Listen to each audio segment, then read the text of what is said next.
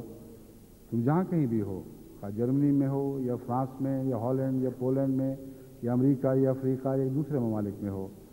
یاد رکھو ایک ہجرت تو ہو گئی, اور اس ہجرت سے جو خدا نے وعدے فرمائے تھے وہ تمہیں پورے کر دیے. تم نے اپنی آنکھوں کے سامنے دیکھ لیا کہ اس ہجرت کے نتیجے میں تمہیں تنگیاں نہیں بلکہ وسعتیں عطا کی گئیں, اور خدا نے ایک بھی وعدہ نہیں جو ٹال دیا ہو, ہر وعدہ ہجرت کی برکتوں کا تمہارے ساتھ پورا کر دیا.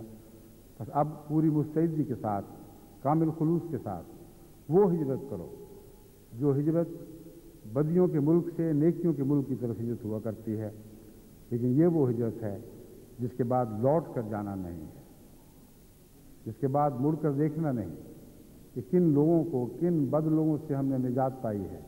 کن دوستیوں کو چھوڑا ہے, کن تعلقات سے روگردانی کی ہے, کن عزیز آرام گاہوں کو ہم ترک کر کے آئے ہیں. حضرت خلیفۃ المسیح اول کی مثال میں نے اسی لیے پیش کی ہے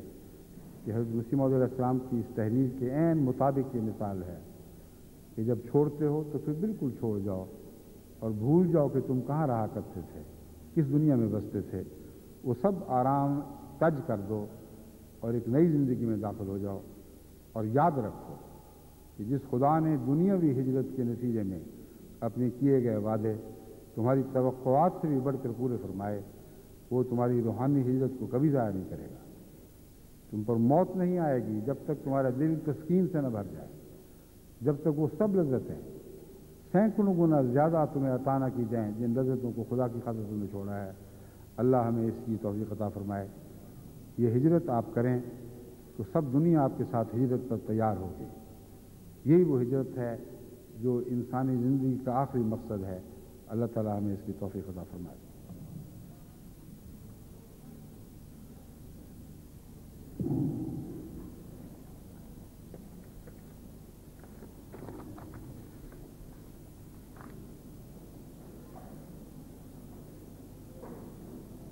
ایک اعلان ہے,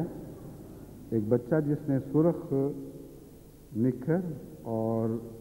بشرٹ پہنی ہوئی ہے, اپنا نام عزیز محمود بتاتا ہے. والد کا نام عبدالعزیز اور والدہ کا نام غزالہ.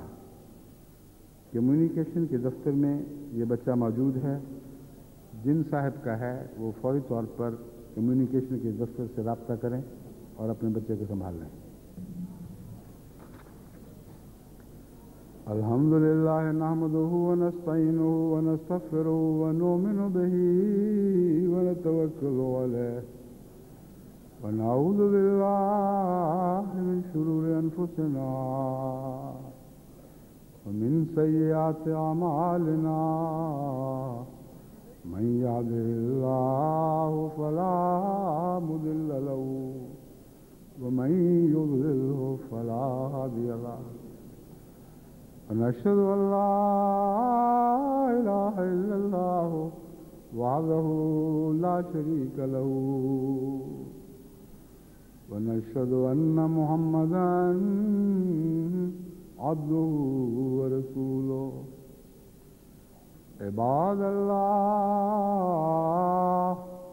رحمكم الله إن الله يأمر بالعدل والإحسان وإيتاء ذي القربى وينهى عن الفحشاء والمنكر والبغي يعظكم لعلكم تذكرون. اذكروا الله يذكركم